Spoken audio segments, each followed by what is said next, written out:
चलो बैक वाला तो हो ही गया है। अब जरा आपका जो डायरेक्ट और इनडायरेक्ट स्पीच है यानी कि नरेशन वाला, इससे भी लगभग 2 या 3 नंबर के क्वेश्चन आ ही जाते हैं, ध्यान रखिएगा। तो इसको भी कुछ लोग प्रैक्टिस कर चुके हैं, समझ हम लोग नरेशन और इनडायरेक्ट डायरेक्ट स्पीच को पढ़ चुके हैं। तो उनके जो कुछ कॉन्सेप्ट्स हैं जो आपको समझाए गए थे उसको ध्यान से माइंड मेकअप में रखिएगा कि किस प्रकार से वर्ब को हम लोग चेंज करते हैं, किस प्रकार से हम लोग वर्ड्स को चेंज करते हैं, वो सब आप याद रखिएगा और प्रैक्टिस की ओर हम लोग चल देते हैं। तो प्रैक्टिस में क्या है सो ध्यान रखिएगा। मन्नू और अन्नू दो गर्ल है, ध्यान रखिएगा। अब मन्नू का स्टेटमेंट क्या है कि वेयर आर यू गोइंग। अब मन्नू क्या कह रही है कि वेयर आर यू गोइंग, और किसको, अन्नू को। तो अन्नू इस पे जवाब क्या देती है कि I am going to market, मैं मार्केट जा रही हूं। डू यू वांट एनीथिंग, कुछ मंगाना है तो बोलो, डू यू वांट एनीथिंग, क्या तुम्हें कुछ चाहिए। तो दो यहाँ स्टेटमेंट आया है, एक स्टेटमेंट मन्नू का वह स्टेटमेंट है वेयर आर यू गोइंग, और अन्नू का स्टेटमेंट है कि I am going to market, do you want anything. अब इसी से जुड़ा हुआ आपको ध्यान रखिएगा, यहाँ स्टेटमेंट एक कहानी बनाना है, ध्यान रखिएगा। कहानी बनाने में क्या कहा गया है कि मन्नू आस्क्ड अन्नू, मन्नू अन्नू से कुछ ध्यान रख सकते हैं, कुछ कही। अब जो कही वो ए नंबर में आएगा। तो आप ध्यान रखते हैं यहाँ पर मन्नू अन्नू को क्या बोली है, मन्नू जो है या अन्नू को क्या बोली है। मुझे जरा एक चीज बता दो, मन्नू जो है इसने अन्नू को कहा है, वह स्टेटमेंट क्या है, वेयर आर यू डूइंग। तो यहां गौर कीजिएगा, ए नंबर का जो हम लोगों का आंसर होगा मन्नू। अच्छा मुझे बताओ मन्नू किसका नाम होता है, गर्ल का कि बॉय का। मन्नू, मन्नू बॉय का नाम होगा, चलो ठीक है। तो मन्नू बॉय है और अन्नू गर्ल, मैं कंफ्यूज हो गया था। अब ध्यान रखिएगा, तो यहां पर यह जो है आपका, एक बात याद रखिएगा, मैंने आपको कराया है कि इंटेरोगेटिव सेंटेंस जो होते हैं जिससे हम लोग प्रश्न पूछते हैं, इंटेरोगेटिव सेंटेंस, ये दो तरह से होते हैं, एक यस नो और एक WH वाले। यस नो आपको do, does, did, is, am, are, was, were, have, has, had, shall, will, इस सब से स्टार्ट होंगे। और WH क्या होते हैं, ये आपको वाट, हु, वेयर, वाई, हाउ, इन सारे शब्दों से स्टार्ट होते हैं। तो जब आप इंट्रोगेटिव में WH का नरेशन बनाइएगा तो उसमें इन्वर्टेड कोमा की जगह हम लोग कुछ फिट नहीं करते हैं। जैसे आप जानते हैं कि अफर्मेटिव में क्या होता है, जो सेंटेंस रहता है असर्टिव वाला, उसमें हम लोग इन्वर्टेड कोमा जगह डैट लगा देते हैं, ध्यान रखिएगा। लेकिन जब इंट्रोगेटिव में WH वाला हो तो इन्वर्टेड कोमा की जगह हम लोग किसी प्रकार के कोई शब्द का यूज नहीं करते हैं। लेकिन जब ऐसा रहेगा यस नो वाला तो इन्वर्टेड कोमा की जगह या तो हम इफ लगाते हैं या तो हम लोग वेदर लगाते हैं, ध्यान रखिएगा क्या लगाते हैं, इफ या वेदर का हम लोग यूज कर लेते हैं। अब यहां बनाते हैं तो क्या होगा, ध्यान रखिएगा।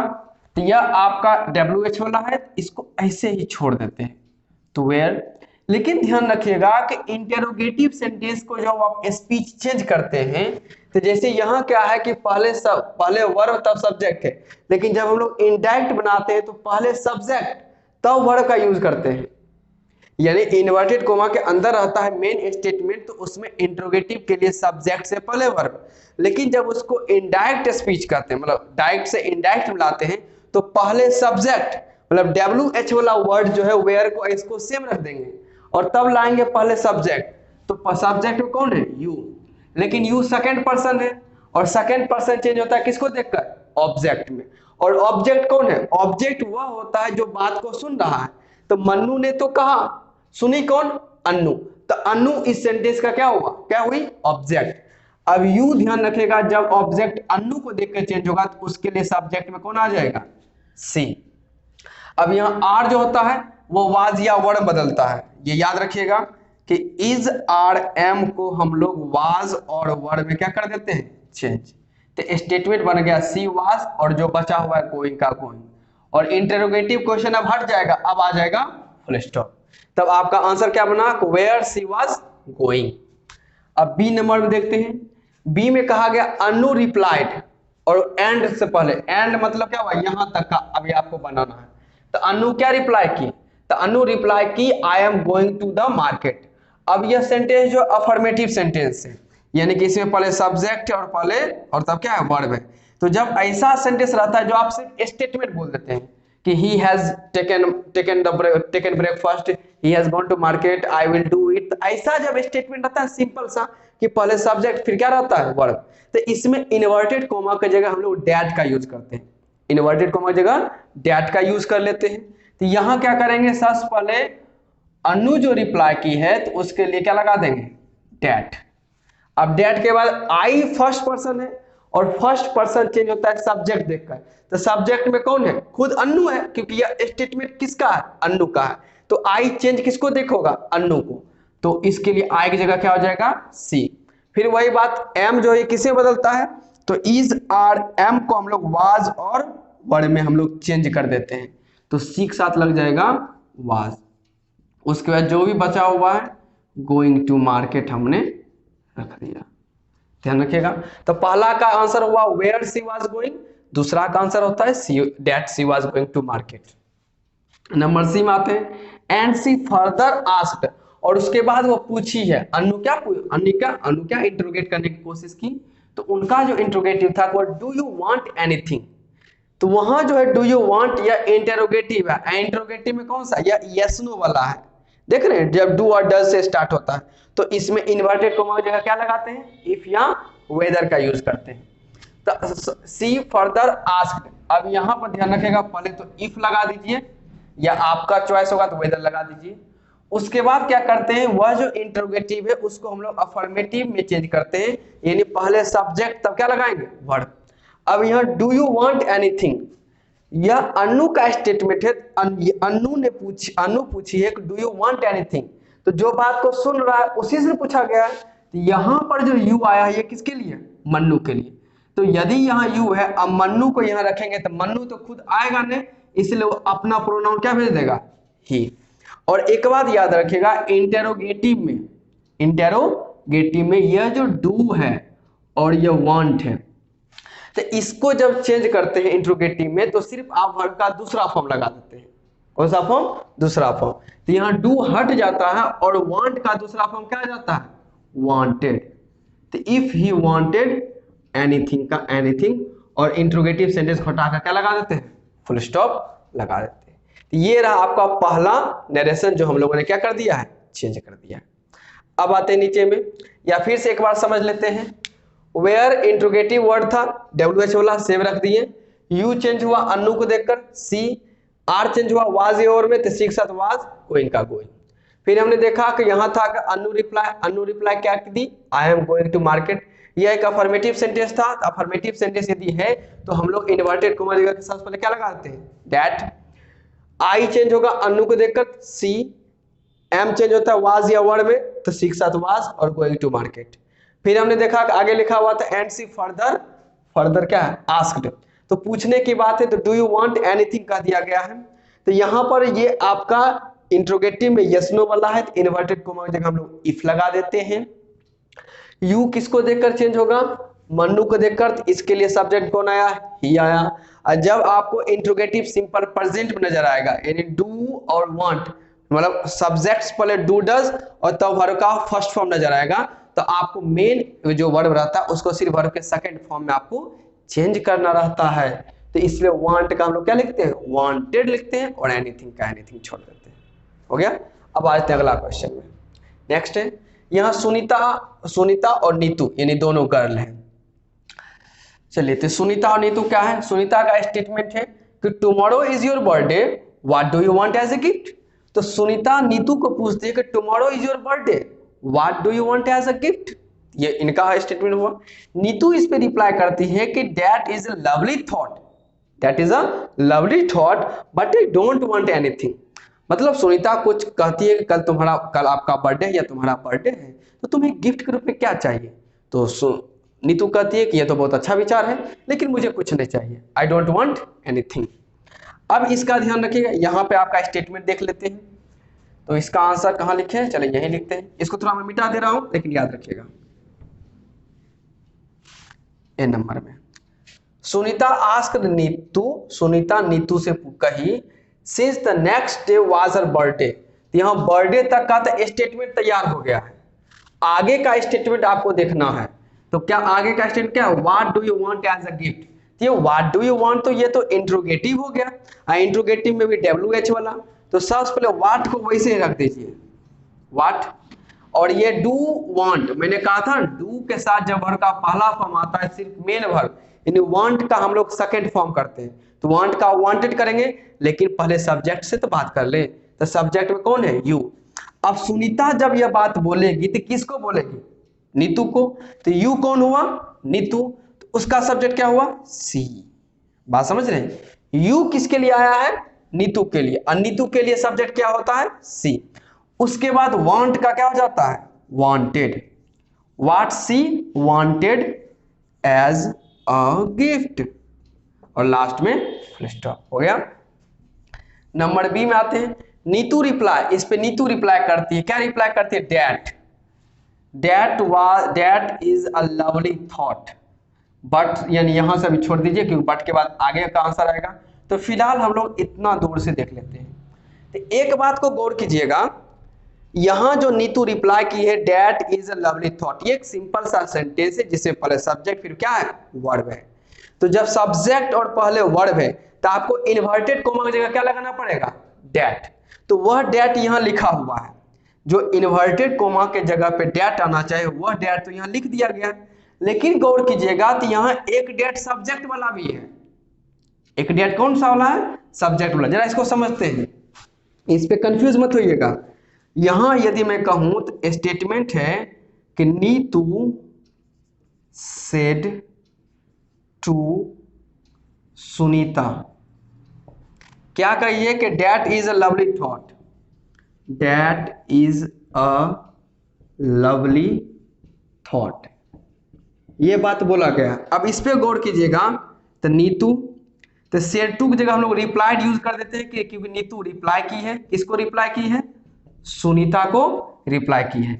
अब यहां ध्यान रखिएगा, यह जो इन्वर्टेड कोमा है इसके जगह हम लोग क्या लगा लेते हैं, डैट का यूज, इन्वर्टेड कोमा की जगह क्या लगाते हैं, डैट। लेकिन एक यह सब्जेक्ट वाला तो डैट अभी लिखना बाकी है ना, एक जो डैट आया हुआ इन्वर्टेड कोमा के बदले आया हुआ है, लेकिन एक आपका जो डैट है वो सब्जेक्ट वाला भी लिखना बाकी है। यानी जब इसको बनाइएगा तो यहां फिर से लिखिएगा डैट, एक इन्वर्टेड कोमा वाला और एक सब्जेक्ट वाला डैट, फिर इज किसे बदलेगा, वाज में अ लवली थॉट आ जाएगा। यानी यहां जो आपका स्टेटमेंट बन रहा है उसमें डबल डैट बन रहा है, एक जो डैट आता है वह इन्वर्टेड कोमा वाला और एक डैट आया सब्जेक्ट वाला।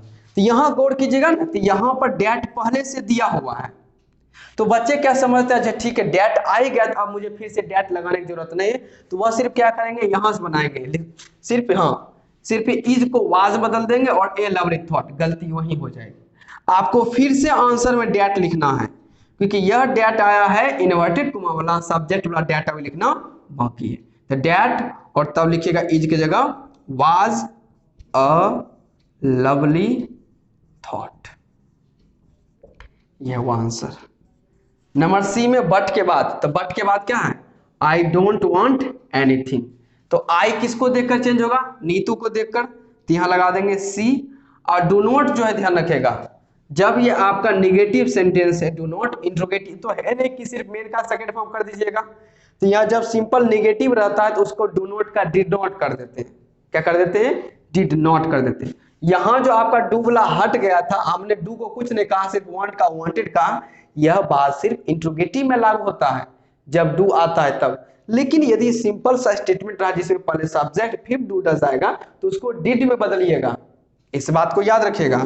तो सी डिड नॉट वांट एनीथिंग, यह हुआ आपका पूरा आंसर, नोट कीजिए। चलो अब आगे का देख लो, यहां पर इलेक्ट्रिशियन और मोहन के बीच क्या कन्वर्सेशन दिया गया है कि क्या बातचीत किया गया है, अब उसके ऊपर देख लेते हैं। इलेक्ट्रिशियन का स्टेटमेंट है कि व्हेन डिड योर इलेक्ट्रिसिटी गो, कि आपकी इलेक्ट्रिसिटी यानी जो लाइट है वो कब कटी। मोहन का जवाब है कि it has not been working since morning, कि ये सुबह से लगातार काम नहीं कर रहा है। इलेक्ट्रिशियन का जवाब है sorry sir, in this case I will have to check the fuse now. वो कहता है कि यदि ऐसी बात है तो मुझे अभी तुरंत फ्यूज चेक करना पड़ेगा। ये इलेक्ट्रिशियन और मोहन के बीच का बातचीत है। अब यहाँ पे देखिए आपको दे दिए गए हैं स्टेटमेंट को बनाने के लिए छोटा सा स्टोरी या पैराग्राफ जो कहें आप। द इलेक्ट्रिशियन आस्क्ड मोहन, ये इंट्रोगेटिव है तो यहाँ आस्क्ड किया गया है। अब एक आंसर गौर कीजिएगा, तो आस्क्ड मोहन तो कर दिया गया और यहाँ ये इंट्रोगेटिव है तो वैन का वैन ही रह जाएगा, WH वाला, नो चेंज। और यह जो सब्जेक्ट है योर इलेक्ट्रिसिटी, यह चेंज होगा। अब योर तो सेकंड पर्सन, और सेकंड पर्सन किसको देख बदलता है? ऑब्जेक्ट को देखकर। और इलेक्ट्रिशियन सब्जेक्ट है, ऑब्जेक्ट कौन है? मोहन। तो मोहन को देख के बदलेगा तो क्या हो जाएगा? मोहन के लिए प्रोनाउन ही चलता है और ही का एडजेक्टिव क्या होता है? हिज। जैसे यू का योर तो ही का हिज होता है, तो यहाँ हो जाएगा हिज इलेक्ट्रिसिटी। और गो का ध्यान रखिएगा, जब डिड गो है ध्यान रखिएगा, तो डिड गो का मतलब सिंपल पास्ट वर्ब का सेकंड फॉर्म होता है। एक चीज ध्यान रखिएगा, जब इंट्रोगेटिव में आपको डिड सब्जेक्ट के साथ वर्ब का फर्स्ट फॉर्म नजर आता है, तो जब आप इसका नरेशन चेंज करते हैं ध्यान रखिएगा, तो पहले सब्जेक्ट फिर हैड के साथ वर्ब का थर्ड फॉर्म। कहने का मतलब है कि यह जो सिंपल पास्ट होता है, सिंपल पास्ट, उसको बदलते हम लोग पास्ट परफेक्ट में। इस बात को ध्यान रखेगा। तो यानी यहां पर लग जाएगा हैड और तब थर्ड फॉर्म का लग जाएगा गो का गॉन, हैड और तब लगता है वर्ब का थर्ड फॉर्म, गो का third form go went gone, तो यहां गॉन हो गया। ये हुआ एक आंसर।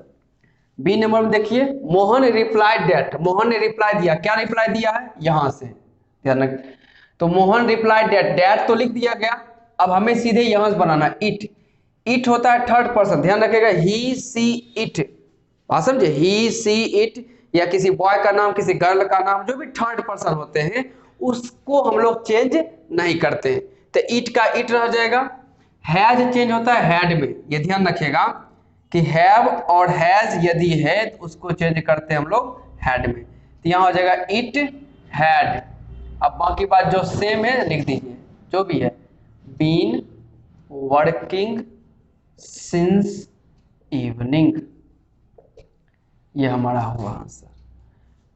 नंबर सी में आ जाते हैं। यहां कहा गया, क्या कहा गया? द इलेक्ट्रिशियन अपोलोजेटिकली, मतलब वो माफी मांगता है, अपोलोजेटिकली से डेट, मतलब वो माफी मांगते हुए कहता है कि इन डेट केस, ऐसी स्थिति में, और सी से छोड़ दिया गया। इन दिस केस का दिस किसी में बदल जाता है? डेट में। यदि ये भी ध्यान रखेगा, दिस जो है यह डेट में बदलता है, दिज जो है यह दोज में बदलता है, हियर यदि है तो वह देयर में बदल जाता है, यदि टुडे है तो यह डेट डे में बदलता है, ध्यान रखिएगा, डेट डे में बदल जाता है, यदि यस्टरडे है, यस्टरडे है तो यह बदलता है प्रीवियस डे में, यह ध्यान रखेगा। पिछला क्वेश्चन यदि मैंने करवाया होगा तो वहां देखिएगा, तो वहां था आपका टुमारो, और टुमारो बदल गया था द नेक्स्ट डे में, वो था चेंज करके रखा हुआ था। नंबर सी में आते हैं, तो यहां से क्या होगा? आई, आई चेंज होगा किसको देखकर? सब्जेक्ट, सब्जेक्ट कौन है? इलेक्ट्रिशियन, इलेक्ट्रिशियन के लिए हम लोग आएंगे ही, और विल का पास्ट हो जाता है वुड, ये भी तो आपको ध्यान रखना है, कैन कुड में बदलता है, सेल शुड में, विल वुड में बदलता है, इस बात ध्यान रखेगा। ही का वुड हो गया, हैव का सेम एज हैव ही रहेगा, टू चेक द फ्यूज, और एक चीज ध्यान रखिए यहां रखा हुआ है नाउ, और नाउ चेंज होता है, NOW नाउ जो है यह देन में बदल जाता है THEN में, तो he would have to check the fuse then करके यहां फुल स्टॉप लगा दीजिए। तो ये आपका फर्स्ट का टोटल रूप से क्या हो गया? आंसर। अब आते यहां पर चेक कर लेते हैं, चलिए इसका आंसर क्या है, चलिए इसको मिटा देते हैं, ओके, ताकि यहाँ आंसर मैं लिख सकूं। अब यहाँ मिस्टर हरीश कहता है, हरीश का मतलब क्वेश्चन है, can you polish my shoes, मतलब वो कह रहा है क्या तुम मेरे शूज को पॉलिश कर सकते हो? कॉबलर, कॉबलर मोची कहता है कि yes sir, but I will take 10 rupee for each shoes, हाँ सर मैं कर सकता हूँ, बस मुझे 10 रुपये चाहिए हर एक शूज के लिए, बात समझे, यानी 10 टोटल 20 रुपया हो जाएगा। मिस्टर हरीश कहता है I will not mind as long as it is done, कि मुझे कोई बुरा नहीं लगा, तुम जितना टाइम लो तुम कर दो मुझे, यानी कि टाइम मैं दूंगा। तो mister hurried asked the cobbler, वो कॉबलर से क्या कहता है, can you polish my shoes. ये इंटेरोगेटिव है, लेकिन ये इंटेरोगेटिव यस नो वाला है, क्योंकि जब आपसे क्वेश्चन पूछा जाएगा can you polish my your shoes, तो आप उसका जवाब यस या नो दे सकते हैं। और जब इंटेरोगेटिव यस या नो में रहता है, इन्वर्टेड कॉमा की जगह हम लोग इफ या वेदर का यूज कर लेते हैं। तो ए का आंसर यहाँ कॉबलर तक दे दिया, इफ नहीं दिया तो लिख देंगे इफ। उसके बाद सब्जेक्ट यू चेंज होगा किसको देखकर, कॉबलर ऑब्जेक्ट को देखकर। तो ही, कैन का पास्ट होता है कुड, कैन का पास्ट कुड, ध्यान रखिएगा। तो इफ ही कुड पॉलिश, अब माई फर्स्ट पर्सन है, फर्स्ट पर्सन सब्जेक्ट में चेंज होता है, सब्जेक्ट क्या है हरीश, तो हरीश के लिए प्रोनाउन चलता है ही। जैसे आई का माई होता है, ही का क्या हो गया हिज शूज। ये होगा ए नंबर का आंसर। आगे आते हैं, द कॉबलर रिप्लाइड, कॉबलर ने रिप्लाई किया अफर्मेटिवली, अफर्मेटिवली करने का मतलब सकारात्मक, उसने बात को स्वीकार करते हुए कहा बट, अब बट के बाद देखिए यहाँ क्या दे दिया हुआ है, I will take 10 rupees for each shoes. तो ये आई किसको देकर बदलेगा, कॉबलर सब्जेक्ट, तो कॉबलर के लिए क्या हो जाएगा ही, और विल का पास्ट क्या होता है वुड, तो he would take 10 rupees for each shoe. ये होगा बी का आंसर। नंबर सी में आते हैं, मिस्टर हरीश सेड दैट, उसके बाद मिस्टर हरीश ने क्या कहा कि I will not mind as long as it is done. तो पूरा बनेगा, तो आई किसको देखकर चेंज होगा, हरीश को देखकर, तो यहाँ हो जाएगा ही, और विल का पास्ट क्या होता है would not mind as long as, it को थर्ड पर्सन कहते हैं, ध्यान रखिएगा, ही सी इट इसका कभी बदलता रूप नहीं है, इट इज बदल जाएगा, तो इज का वाज और डन का क्या हो जाएगा डन हो जाएगा।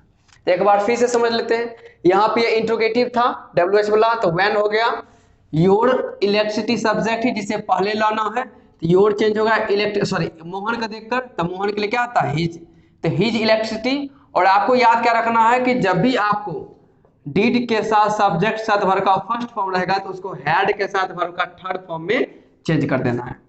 तो हैड लगा दिया गया और गो का थर्ड फॉर्म गोन हो गया। इसी प्रकार से आगे सब कुछ बढ़ा है, उतना अब आप लोग जान चुके हैं और मैंने आप लोगों को बता भी दिया है। अब आगे आते हैं, ये थोड़ा सा एरर वाला फिर से एक और देख लेते हैं। कहा गया है कि अब इस एरर को पहचानने के लिए वही बात है, पूरा एक बार पैराग्राफ पढ़ना पड़ेगा आपको। तो पैराग्राफ क्या है कि most trees has a single woody steam called a trunk.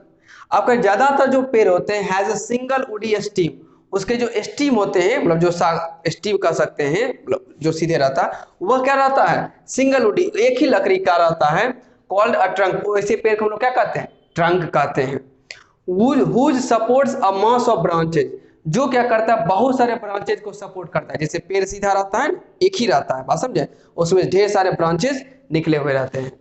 Carrying leaves, उसमें साथ में पत्ते भी रहते हैं ब्रांचेज में। Trees clean and air, trees क्या करता है हवा को साफ करता है। To removing tiny airborne particle, हवा में जो छोटे छोटे एयरबोर्न पार्टिकल्स होते हैं उसको यह हटा देने का काम करता है।